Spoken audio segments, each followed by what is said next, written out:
This episode was pre-recorded as part of a live continuing education webinar. On-demand CEUs are still available for this presentation through AllCEUs. Register at allceus.com/counselor toolbox. Now, this presentation is going to be a little bit different than some of the others because goal setting is something that I think is really important for our clients to understand how to do for themselves. And that's one of the reasons, in my opinion, that a lot of them end up in our offices is because they don't know how to set really good goals, which means they probably don't know how to do the information gathering part at the beginning. So we're going to talk about how to teach clients how to set goals. If you work in a treatment facility, you may have encountered specialists or unlicensed clinicians who have a little bit of difficulty setting goals, and that's okay. It's not something that I was even taught in graduate school. It was something I kind of had to learn along the way. But so hopefully this will give you some tips and tricks to impart to your staff if they have difficulty setting treatment plan goals, because I think a lot of times they try to make it harder than it really is, and it's tedious, or it can be tedious, but it's not that difficult. We still have about another minute. I want to welcome everybody who's here, and we may have some people join as we go along, and that's super cool.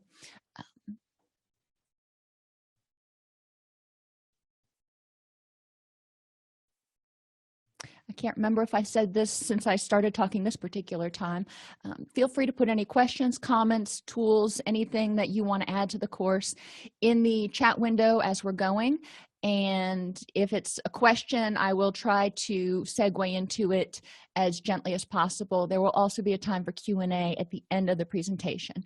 Q&A is not mandatory in order to get your CEUs. So if you've got somewhere else to go, or if you're just ready to go, then you can go ahead and bug out as soon as the actual presentation part is over.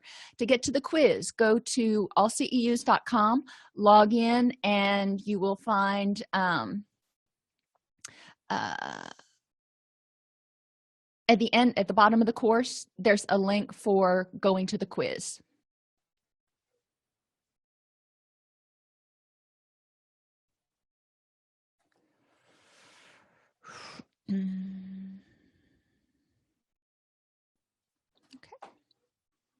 Okay.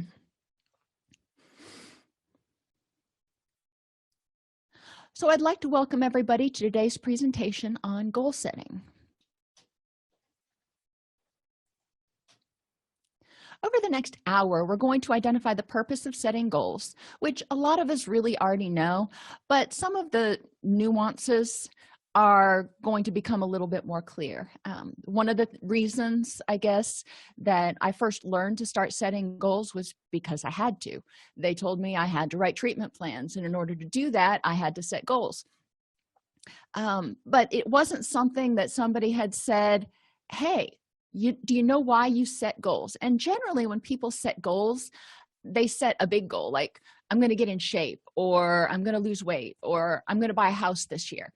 And those are wonderful goals, but they kind of set you up for failure if you don't know how to get from point A to point B. We'll learn about SMART goals and how to set them. And obviously, SMART is an acronym, which is why it's all capitalized. We'll explore ways to help clients identify their own goals. And this is another reason that it's important to know how to set goals, because you need to know how to work backwards in order to identify what your actual goals are, what your hopes are, what your expectations are. And then we'll identify some of the most common pitfalls in goal setting and how to prevent them.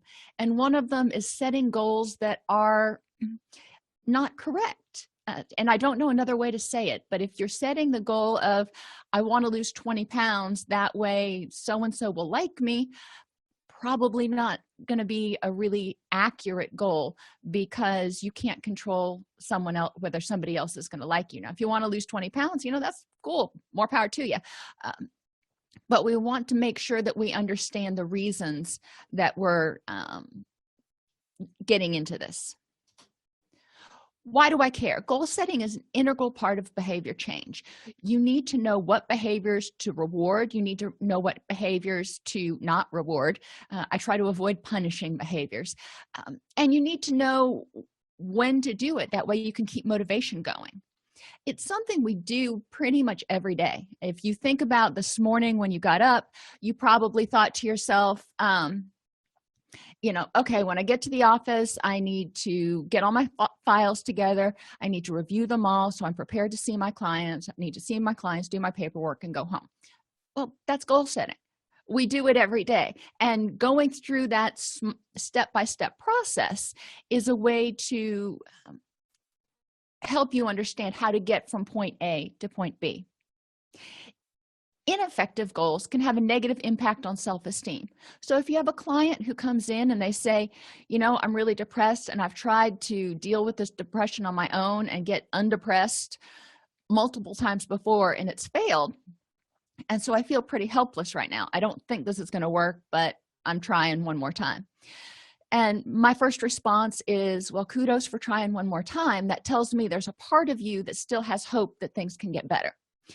My next step is to say, let's talk about what you've done in the past and what has worked, even if for a short period, and what hasn't, and build up on that self-esteem and show them how they have made some forward progress, but maybe they missed some things in the journey. Ineffective goals can also make people mistakenly think they're helpless to change anything. So we want to make sure that they're setting the right goals for the right reasons.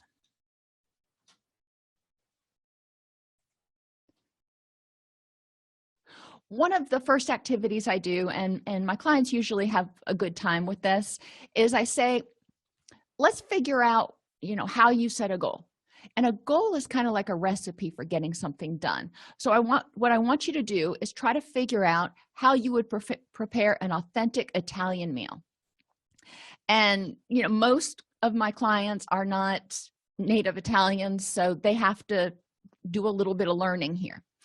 And I give them time to break out and figure out what to do. And then we get back together and we talk about all the steps. And I put them on the whiteboard, knowing basically what order they need to go in and if there's anything being left out. And then we talk about it.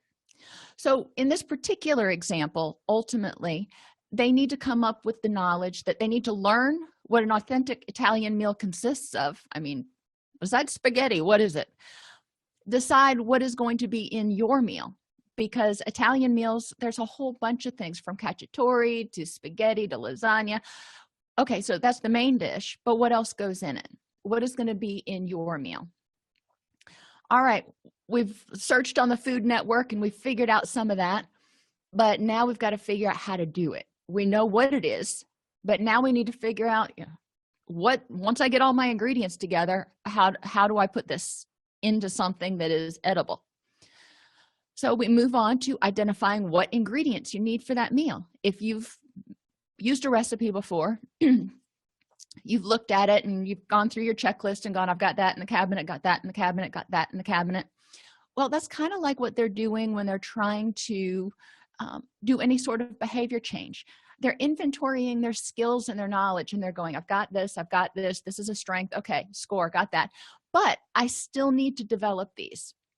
Well, in the analogy of the recipe, we're talking about these ingredients. What else do they still need to get in order to be able to put all this stuff together? And then you've got to figure out what's the next step that you need to do in putting it together. You have all the ingredients sitting on the counter. Now, how do you put it together to make a meal? Do you just dump everything in at the same time? And the answer is no. You want to make the sauce first so the seasonings can blend and it can sit. And then you want to make the pasta towards the end so it doesn't get all gushy. But there's a specific order that you need to do things in.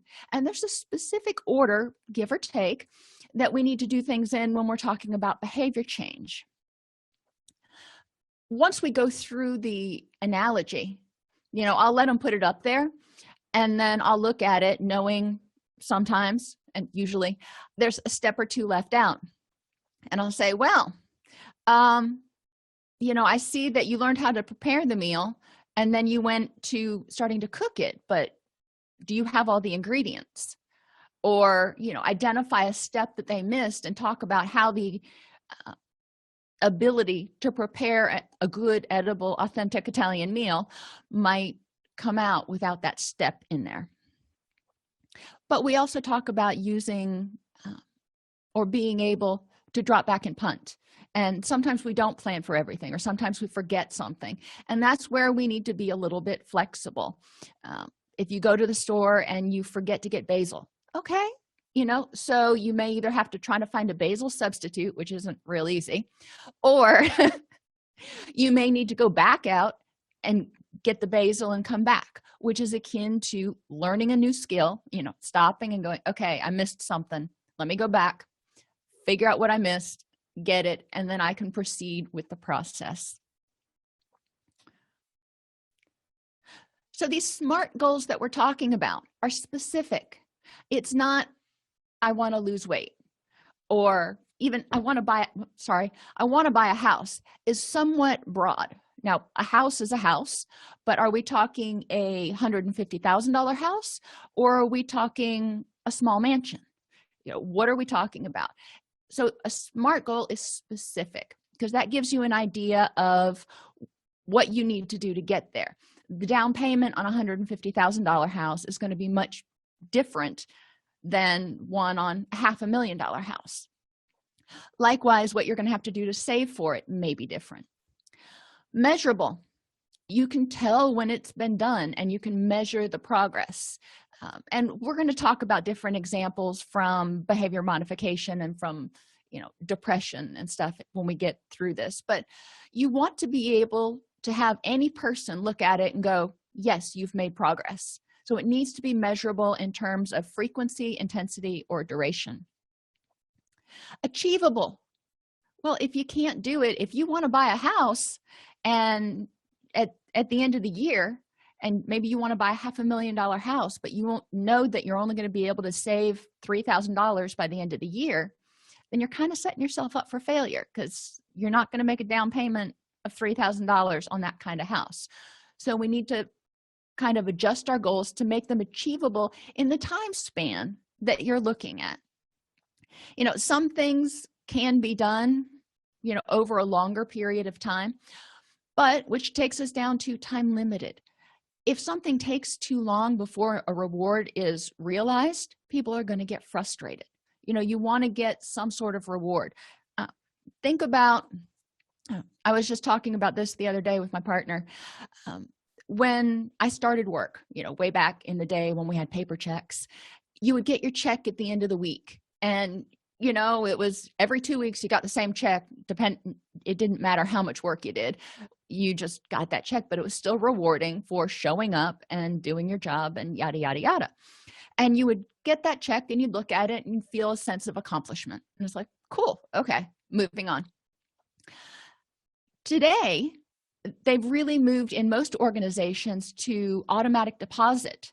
And so you don't even get slips or notifications anymore. You don't get an email that says, hey, you got paid today.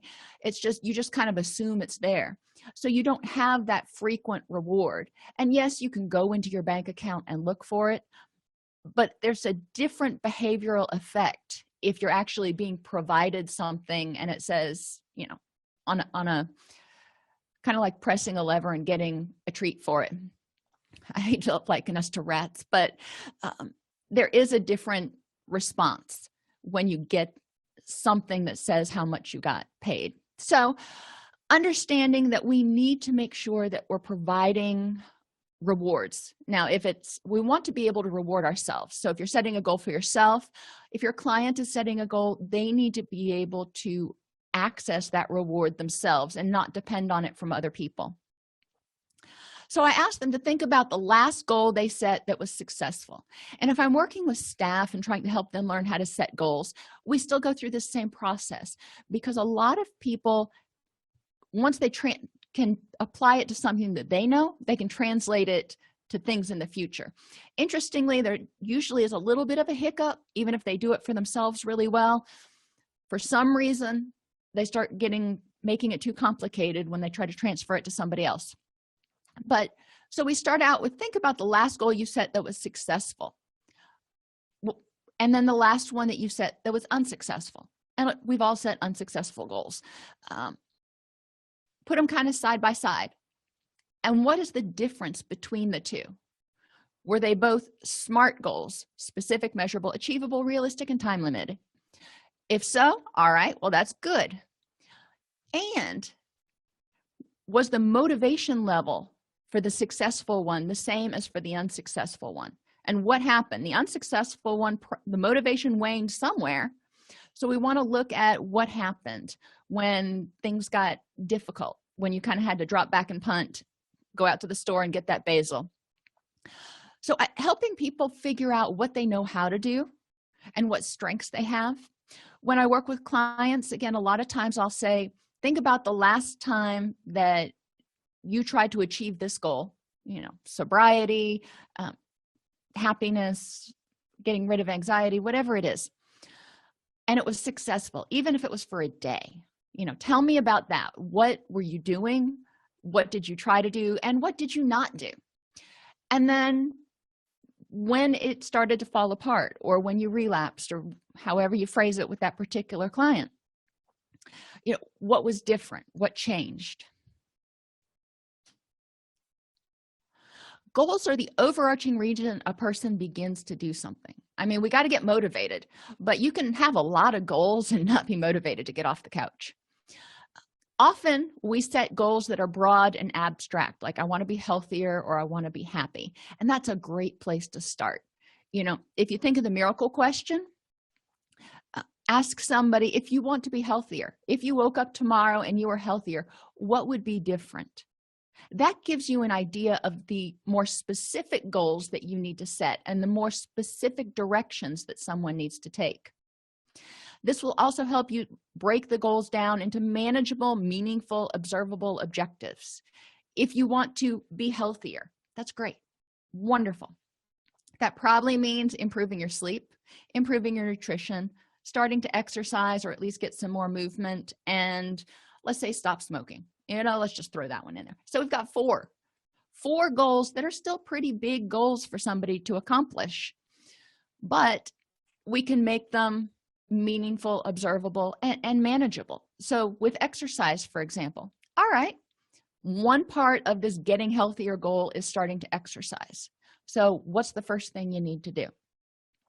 Maybe it's get a good pair of sneakers. It doesn't have to be $100 Reeboks. It can be just a decent pair of sneakers so you can go out and walk around the neighborhood. But that's the first step.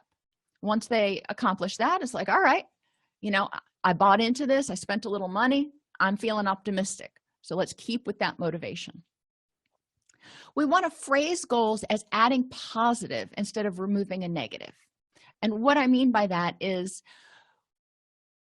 a lot of times we have a tendency, and I see this a lot when I audit charts, we have a tendency to make goals that are negative, to stop smoking, to alleviate depression, to get rid of anxiety.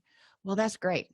That's, the problem, but that's not the goal. The goal is, what are you going to do instead?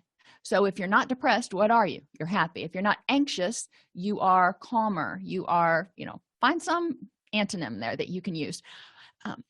Because if you eliminate and continue to eliminate behaviors and eliminate statuses without replacing them, eventually you have somebody who doesn't do anything. It's just, if you're not depressed, but you're not happy, what are you? So we want to add, what are you working towards? This is a positive goal, not an elimination goal. So we want to start with the problem definition. How is the problem evidenced in this client? So we do that. I mean, that's on my assessment, that's like the second question after demographics. What brings you here today? And tell me about it. So if they're depressed, I say, okay, this depression's been bothering you. Tell me a little bit about your symptoms. what makes it worse, what makes it better, and then we'll talk a little bit about the course of what's going on. So we want to know, how does this client define depression or anxiety, so we know exactly what sub goals we're working on. How's the problem affecting the client's overall functioning? Well, obviously we're going to get this in the assessment, but this is important for people to do with regular goals too, because we need to create a crisis. If we create a crisis, we're going to increase motivation, but we've also got to provide a solution in the same session, because if we create a crisis and kick them out the door, then they might be going, I don't know if I can do this. I know all these problems exist, but I don't see anything getting any better. So we want to make sure that there's some sort of a solution. We want to look at what's the absence of the problem. If you are, whoops, for some reason I am advancing automatically.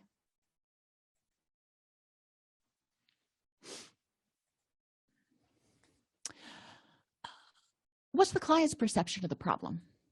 So we talked about the client's overall functioning, but we also want to know, what does the client think about this problem? Are they concerned about it? If somebody is involuntary, then they may not be concerned about the problem. In the goal setting, the motivation presentation on Tuesday, we talked about how there are different levels of motivation, from pre-contemplation all the way through action. So if they don't think it's a problem, you're going to have a hard time motivating them to change that. And what are the client's strengths? What have they done in the past to sort of try to achieve this goal? Now think about people who every year for New Year's decide to set the goal of getting healthier. And that's great, but every year they seem to make it until February 1st, and then they're throwing in the towel. Well, okay, you made it till February 1st. So let's talk about how you made it till February 1st. And then what things got in the way that made you decide that, no. What decreased motivation, what hurdles were in the way, or what new skills do you need? But the first thing to figure out is, what were the strengths that kept you going for that first month? The broad goal for the resolution of the problem is generally not super specific. Like I said, if they come and their problem is depression, the broad goal is to be happier. Well, how are you going to know if you're happier? What is the absence of the problem? How will your best friend know when you've achieved your goal? How will they know that you're happy? You want to go out, you have more energy, you're, obviously, generally there's something involved with mood there. But happiness can be defined differently by different people. So we want to make sure there's something measurable. One way to elicit goals is through the numerical question. We talked about this a couple slides ago. If you woke up tomorrow and you were, fill in the blank, whatever your resolution is, what would be different? If you were happy, if you were healthy, if you were, this gives you insight into the symptoms and definition of the problem for that patient and their motivations for change. Not everybody thinks of being healthier as going to the gym every day. So I don't want to necessarily force that on them if that's not something that they're enjoying or wanting to work toward. So the first step in those specific, measurable, achievable, realistic, and time-limited goals is, what's the problem? And we'll stick with depression for this one. So the example is depression. How will you know when the problem is resolved? And I really have people narrow this down or go through it in a detailed fashion. Emotionally, what will be different when you are happy? Mentally, what will be different when you are happy? So we're going to talk about their cognitive functioning. We're going to talk about concentration. We're going to talk about memory. We're going to talk about sometimes negative thinking styles come in under mental. Sometimes they come in under emotional. Wherever they put it, I'm not going to correct it, but we obviously want to have more optimistic thinking. Physically, when you are not depressed, what's going to be different. And we'll talk about energy, we'll talk about pain. We know that with depression there's generally low serotonin, not always. And when there's low serotonin, generally the pain sensitivity is higher. So people who have depression tend to feel more pain. So they may have more energy, they may lose some weight, they may not be stress eating or emotionally eating. There's a lot of different things that might change physically. Socially, what will be different? And if they get stuck on some of these, I go back to the problem and go, okay, how is your depression impacting you socially? You know, do you want to go out with friends? Do you enjoy spending time with people? Are you as patient with other people? Obviously, having written dozens and dozens of treatment plans for depression, I can throw out some ideas. Another way you can do this is, and you know I'm a fan of flip charts and group activities, make the general problem for the group to identify, or the resolution of, and put emotional, mental, physical, social, and environmental on different flip charts throughout the room, and have them go around and identify how things will be different when they're happier.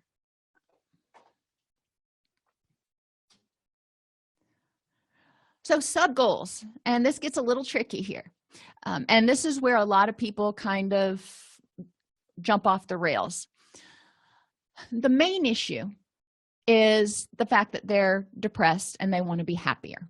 Great. First thing we need to do is learn about what causes depression. In order to deal with something, we got to know where it's coming from. That's great, but not everybody presents the same way when they're depressed. So I ask the clients, okay, now that you know generally what causes depression, what causes chronic pain, what causes whatever the presenting issue is, now let's learn about your symptoms. Exactly how is it that it presents in you, and which ones are most bothersome? Then we talk about the causes for them. You know, maybe fatigue is a symptom that they have in depression. Well, there is a bunch of different stuff that can cause fatigue, not just poor sleep. So we'll talk about, all right, what causes your fatigue? What do you think makes it better? What do you think makes it worse? And what are some triggers for you for the problem? Sometimes people, you know, we'll stay with fatigue here, are fatigued by the end of the day because they've dealt with a lot of stressful stuff. So when they have to go to work and sit in meetings all day long, maybe that contributes to their fatigue, and we might want to talk about that. So we're learning about the global problem and resolution. We're learning about their particular presentation of that problem. And then we're going to identify ways to address their specific symptoms, causes, and triggers. So if they're not feeling lots of guilt, then obviously that's not something I'm going to pursue in a treatment plan right now. If it's fatigue, difficulty concentrating, and apathy, lack of pleasure, if those are the three that they name off as their primary bothersome ones, then we're going to address those and not go off in, you know, tangent land. Why are we going for symptoms instead of diagnoses? And it's exactly like I said, because the big diagnosis or the ultimate goal of happiness is different for everybody. So if I just try to plug somebody into a depression treatment plan, it's hit or miss whether it's going to be accurate for them. So I want to know, what is it that I'm trying to help you figure out how to deal with? So in this particular example, the person says, well, one of the things is I won't dread getting out of bed each day. And I'm like, okay, great. So we'll reframe it to something positive. I'll be happy to wake up and face the day. And I have them imagine that when they're in my office. I'm like, you know, take a minute and close your eyes and think about, what would it be like if you woke up in the morning, opened your eyes, and you said, gosh, I can't wait to get on with my day. And a lot of times they look at me like I've got three heads, and they're like, yeah, I haven't felt that way in, like, well, ever. Okay. but have them try to envision what this positive change looks like. And then we'll start identifying one of the things that they have in their fatigue is this dread of getting out of bed each day. So we'll want to say, what causes this dread? What causes you to just wake up and go, oh, I am too tired. No. Let's talk about that. And how can we intervene in that? If it is because, we'll stay with the meetings, they have to sit in meetings all day long, and in those meetings it tends to be very conflictual. We might talk about ways they can set boundaries and deal with that stress, or what they can do to feel less drained by those interactions. Another thing they may say is, I'll have more energy, or I won't be tired all the time, depending on how they say it. But the positive statement is, I'll have more energy. Great.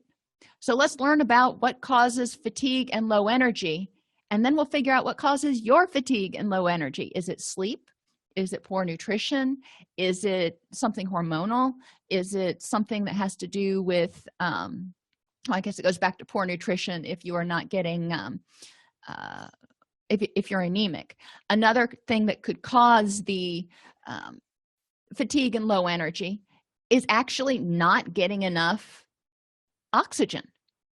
Most of us yawn each day, not because we're really all that tired, but because our body's going, you are not getting enough oxygen.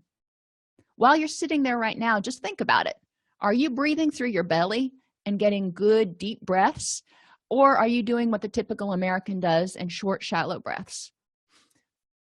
If you're doing short, shallow breaths, you're breathing and, great. I really want you to keep doing that. But it's not efficient in getting oxygen to your body. Does having people start deep breathing just spontaneously make their depression go away? Of course not.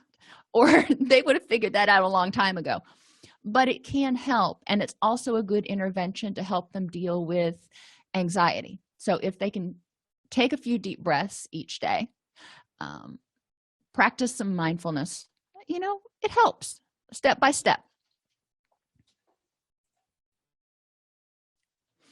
So the overall problem is, I'm depressed. Fatigue is their number one problem. They say, okay, I am exhausted. I said, all right. So what behaviors, feelings, and thoughts are causing or triggering the problem? And they say, well, I'm not sleeping well and not wanting to get out of bed. I'm not eating well. And, that's just not good because I just feel sluggish and hungry all the time. And I'm anxious or angry a lot because I'm surrounded by negative people and it's just exhausting. I stop them right there often and I say, okay, if this is the most important symptom for you to address right now, let's stop there, because those are 3 really involved goals, and they can have a pretty significant positive impact. So then we go back to talking about, so tell me, if you're not sleeping well and not getting out of bed, what's causing that? And a lot of times I'll have them keep a sleep diary for a week. For not eating well, we'll keep a food journal for a week. And for feeling anxious or angry, we'll keep a mood diary and what triggers their anxiety or their anger episodes. And we'll talk about those. And they can keep all 3. It's not really all that much to ask, but you can also do it one at a time. But maybe they say, you know what, I also want to address this nutrition thing. And I say, okay, well, eating too much, you identified that part of your fatigue is probably from not eating well. And you also identified that overeating is one of your symptoms. So that's a twofer right there, because maybe if part of your fatigue is due to nutritional deficiencies, we can help you get more sleep. Then I'll also educate them about how insufficient sleep or insufficient quality sleep can mess up our hormones that tell us when it's time to eat and when we're satiated. But my goal is to help them identify specific steps that they need to do and specific things they need to address. With just fatigue and overeating, or undereating for some, we have 6 treatment plan problems. All of these could be their own treatment plan problem. Does that get them to recovery? Oh, heck no. But if you start putting these huge goals in there, then it's going to be 6 months, a year, 18 months before they accomplish them. Not sleeping well and not wanting to get out of bed. With appropriate interventions and helping them audit their sleep routine and take some steps, maybe go to the doctor if they need to have their hormones checked, whatever. But generally, they can start feeling some positive benefits from this in 3 to 6 weeks. Sometimes right away, they'll realize that, yeah, sleeping with the TV on all night long and the dog's in the bed probably isn't helping. Guilty. Anyway, so helping them identify what can you do today to start working on this. And once they accomplish that goal, that problem 1A, not even problem 1, but problem 1A, they accomplish that, you're giving them a feeling of self-efficacy. They're going, okay, I did that, and I'm probably feeling better. We're going to have them keep a sleep diary throughout just to make sure they can see their progress.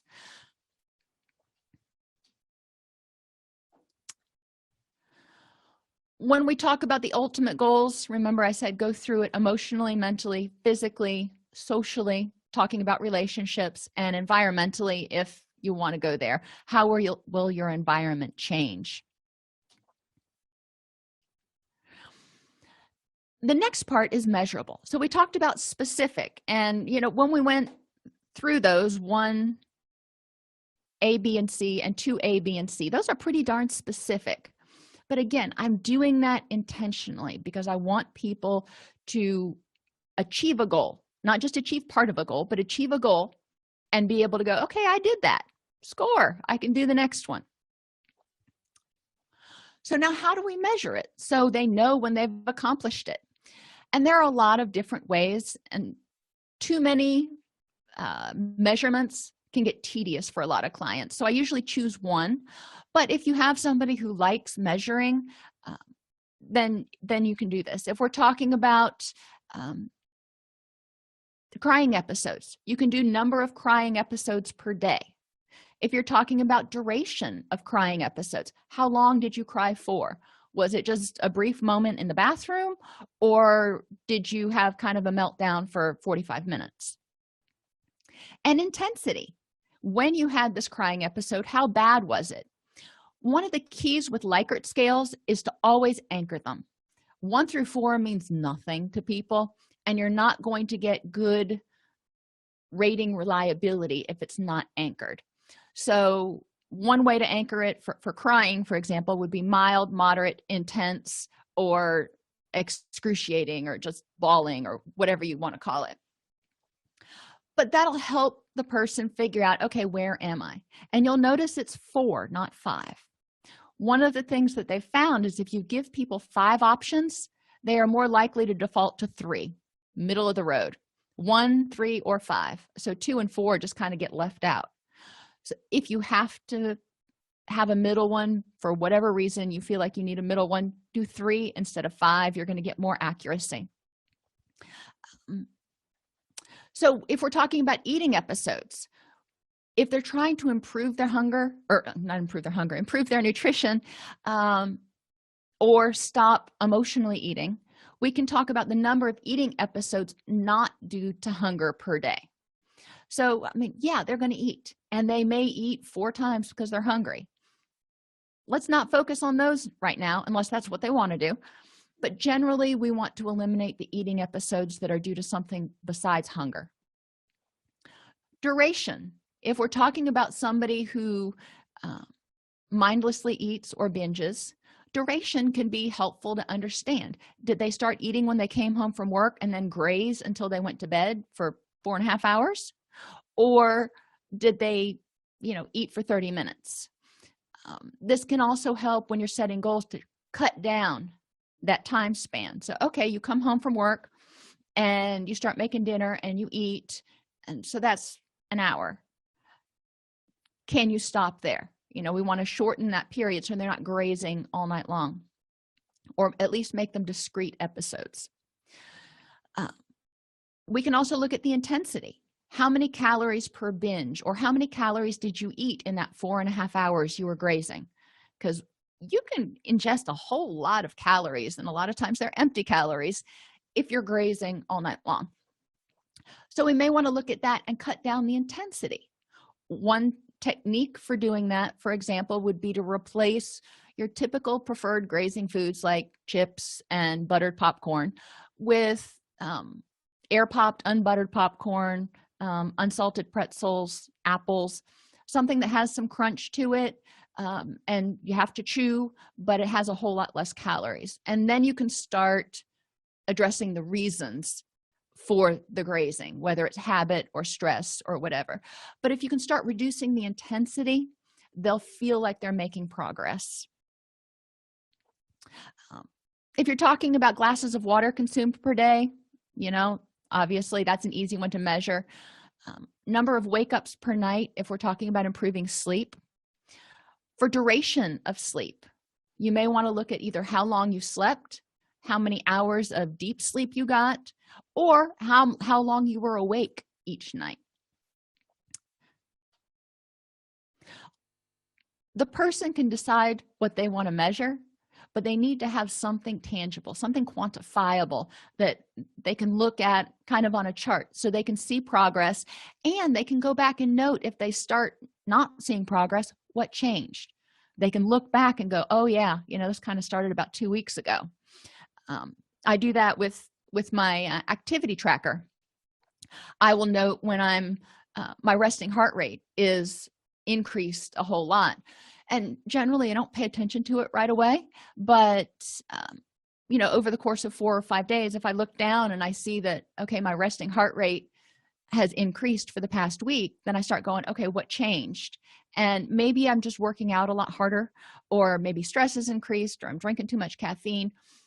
But it helps me monitor and keep that mind-body balance thing going on. So if the main issue is depression, you can use that Likert scale. Remember, I said you can anchor it. So some examples of how to anchor it are: I can't go on, I'm doing okay, I'm doing pretty good today, or I'm doing awesome.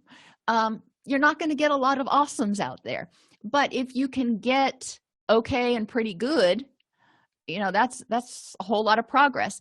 And it's looking over a week. Maybe one day you had a really low day, but the other 6 days you were either a 2 or a 3. Well, that's good. So next week, let's see if even if you have one low day, let's see if maybe we can either make it a 2 and have more 3s. And you see how we're going. We're just improving it, making little tweaks and going, okay, you did that, that's good. Can you do something a little bit more next week? If they're exhausted, we want to record their hours slept, number of awakenings, or qualities of sleep. So this is another activity I use with my clients. We'll write these goals down, and sometimes they do it on paper, sometimes we do it on the flip charts. Lose weight. A lot of people have that goal. Get in shape. Feel better about myself. Be happier. Those are all normal goals that people set, but they're also normal goals that people fail to achieve. So we want to identify at least 2 ways for each goal that identifies goal achievement. How will you know when you are happier? 2 ways. I'm not asking for the world here, but I have them go around the room, and for each one they identify 2 ways they would know for them that they had made progress. And then we talk about how to measure them. We go over this whole broad goal to specific goal to measurement a couple of times during a group, and then we usually do it in the next group to the following week to make sure that they've solidified this concept and they don't get stuck somewhere. Achievable, realistic, and time limited. I kind of put all 3 of these together. Rome wasn't built in a day, so we cannot expect to change overnight. And That's a mistake that I made as an intern, and I see a lot of people make, either for their own clients or for themselves, that they think that as soon as they start something, in 6 weeks I'm going to have this licked.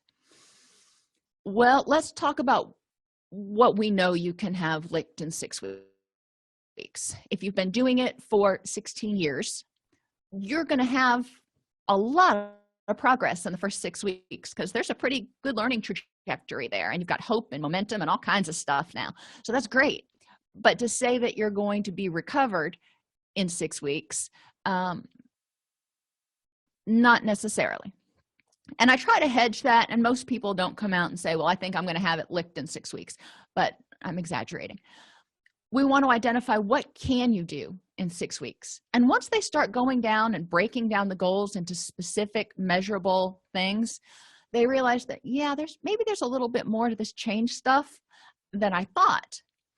And maybe that's why prior goals failed, because I didn't stop to learn about the problem first. I didn't stop to learn about how the problem applied to me. What are my symptoms of the problem, or how do I evidence this problem? If somebody wants to live healthier, maybe they already go to the gym every day and work out and eat healthy, but they want to be healthier. So what does that mean for them? We need to figure out what they think needs to change. And maybe it's stop smoking or stop drinking or something else. So Rome wasn't built in a day. Let's figure out what's realistic to achieve this week, this month, and then this quarter. And generally, I don't put treatment plans out more than 90 days because life happens. And if I set stuff out further than that, almost all the time, it's going to need to be adjusted or fixed a little bit. So, I try to stay with 3-month or less intervals.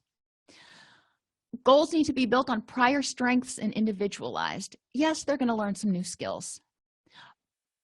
My personal feeling, and obviously, it's my personal, is that when a client walks out of my office, every time I want them to have some kind of useful tool that they can implement to work toward their goal, even if it's just learning about depression and different interventions to address depression or anxiety, or learn about nutrition. That gives them something to learn about, and it keeps them excited. Or even keeping a baseline, figuring out how often this happens before we start intervening. It gives them knowledge. It gives them something to do, so they're feeling proactive, they're feeling involved, and they're feeling empowered. We want to make sure that the client is motivated and able to do the change. I'm motivated to run a marathon. I would love to run a marathon, but at my age and with my knees, it's not going to happen most likely. I mean, theoretically, I probably could. People run marathons in a lot worse shape, but I'm not that motivated.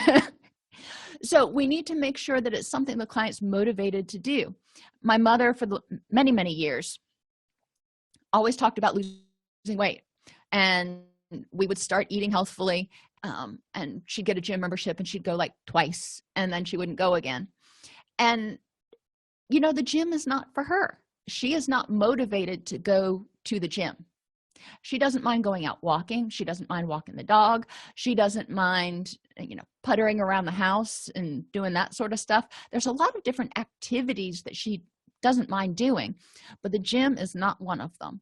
So, okay, if you're not motivated to do that, what are you motivated to do? I had a client tell me one time that she came in, didn't know me from Adam's house cat, sat down, and before the assessment even started, she said, I know I use drugs. I don't have to use drugs no more, but I am not going to any of those meetings, and you can't make me, or something very close to that. Okay. And she said, you can't make me go to those meetings. And I said, oh, okay. Well, this went on a little bit longer, and she kind of looked at me skeptically. I said, I'm not interested in what you're not going to do, because you've already told me that you're not motivated to do that. What I want to know is what you're going to do instead. So if the client is not motivated to do something, one way we can address this difference, and I avoid the term resistance, address this difference is to say, okay, if you're not going to do that, what are you going to do instead? We want to make sure that the goals are time limited and realistic. Weekly goals, they're great. And this is good for somebody who's in once a week outpatient therapy or just your average Joe.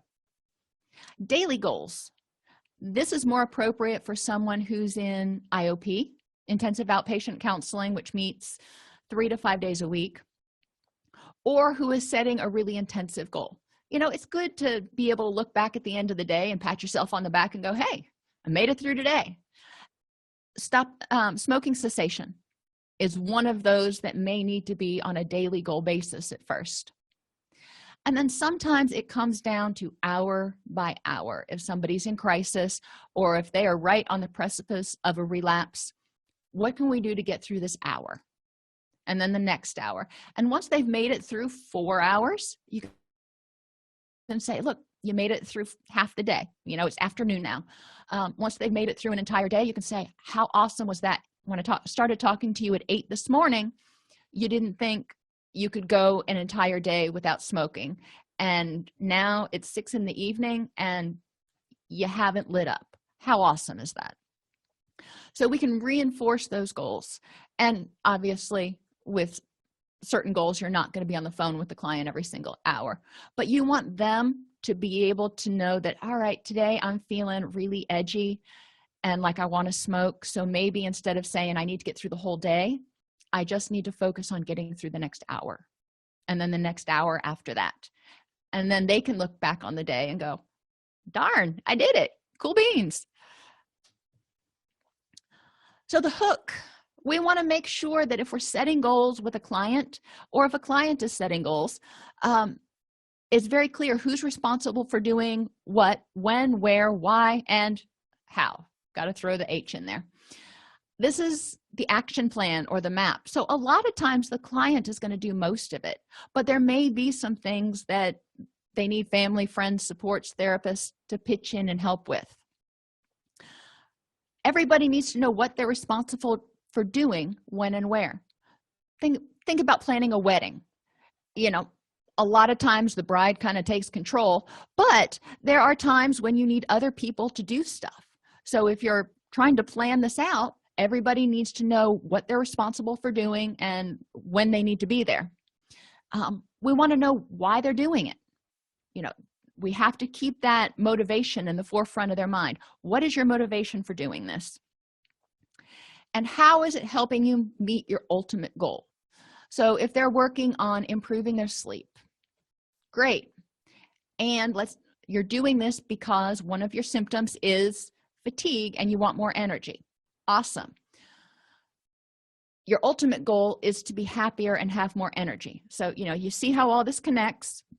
So it seems like working on sleep doesn't make a whole lot of sense with being happier, but ultimately let's connect the dots.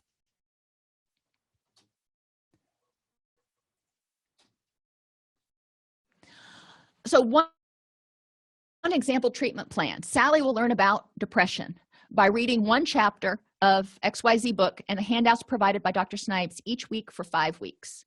Okay, so we've got a 5-week treatment plan here, but she's learning. She will learn about her symptoms, what causes them, what triggers them, by taking notes on what sounds like her as she reads the book and handouts about depression. She'll process those notes in counseling each week. Sally will identify ways to address her specific symptoms, causes, and triggers by completing the My Symptoms and Triggers worksheet. And each morning and evening, Sally will rate on a scale of 1 to 4 her happiness and explain her response, which will also be discussed. So we're keeping Sally accountable because she's going to be bringing this back to treatment every week. But it's helping her learn about depression, about her depression, identify the skills that she has and the skills that she needs, and then start implementing them. We call this the knowledge, skills, abilities progression. Goals need to be meaningful to the person, so they need to be motivated to do them. They need to be observable, measurable, incremental. So step one, like I said, with getting in shape, step one is to get some shoes. Step two is to figure out what you want to do. If you want to draw it out like a like stairs, you can do that. If you want to draw it out like a map, put 2 points on either end. And there's going to be times that you've got to kind of get off the interstate and take a bathroom break, but you want to know what your along your journey, what do you need to do? And those bathroom breaks are the accomplishment of each of the sub goals. That's when you go stop and go, I did a good job. And it uses the KSA progression: knowledge, skills, and abilities. Objectives are always steps toward the main goal. So when you look on treatment plans, a lot of times it says the goal and it has objectives, and you're like, well, I try to make mine so they say problem, goal, and objectives, because then it's a little clearer. The problem is what they're presenting with, the goal is where they want to end up, what they hope the resolution will be, and the objectives are the steps they need to take to get there, or the things they need to address to get there.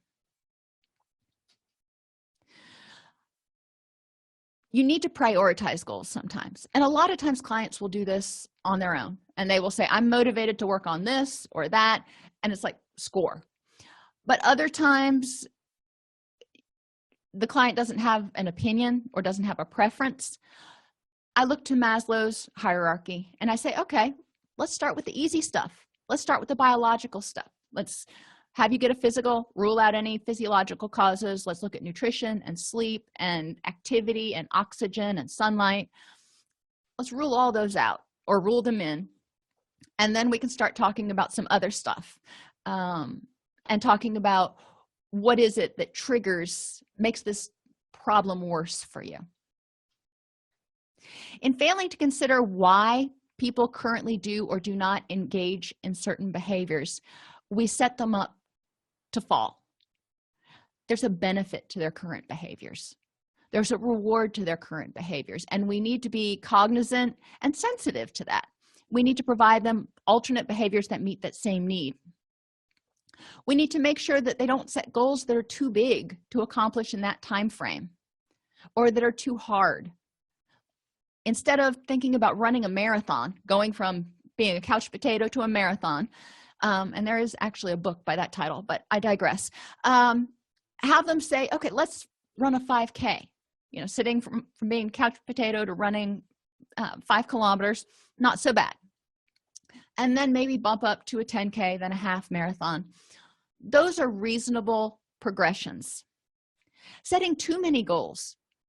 You don't want to be trying to work on your self-esteem and enhance your relationships and improve your sleep and work on your nutrition and all this other stuff. Maybe they all need to be addressed, but you got to prioritize. Otherwise, you may do all of them halfway and none of them really well. Make sure there are sufficient rewards for those goals. It's got to be something that you really want to achieve and you feel a sense of accomplishment. You can set goals that are a little bit too specific, that don't give you any wiggle room, or fail to individualize the goals to your temperament.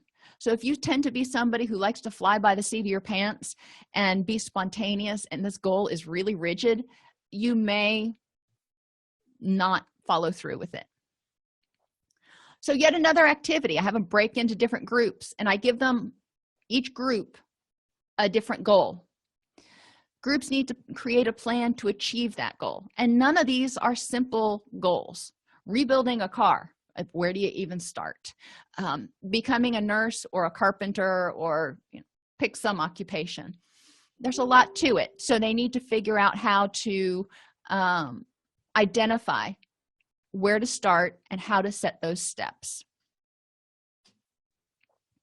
We want to make sure they identified sub-goals that were observable, measurable, and realistic.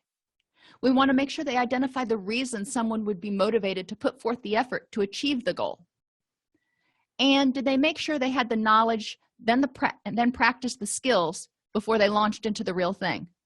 You wouldn't want somebody wiring your house who's walking around with an electrician's textbook going, okay, completing a circuit, you do this. All right, hang on a second. And then trying to wire something in your house. Not to say that some of us haven't done that, but we want to make sure they have the knowledge, they practice the skills in a safe environment, i.e. therapy, and then they take it out and launch it on the real world, if you will. So good goals are smart. You can measure intensity or quality with an anchored Likert scale. Make sure the behaviors you're trying to change will actually help you achieve the goal you're setting.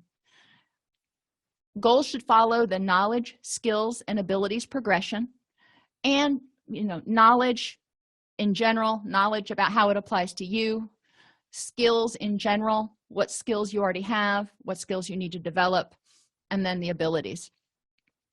Sub-goals need to be small and reinforcement should be frequent. I'm all about providing that reinforcement. And if motivation wanes, we need to revisit that decisional balance exercise to figure out, why is this change not motivating?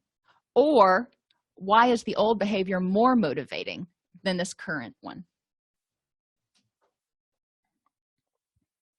If you enjoy this podcast, please like and subscribe either in your podcast player or on YouTube. You can attend and participate in our live webinars with Dr. Snipes by subscribing at allceus.com/counselor toolbox.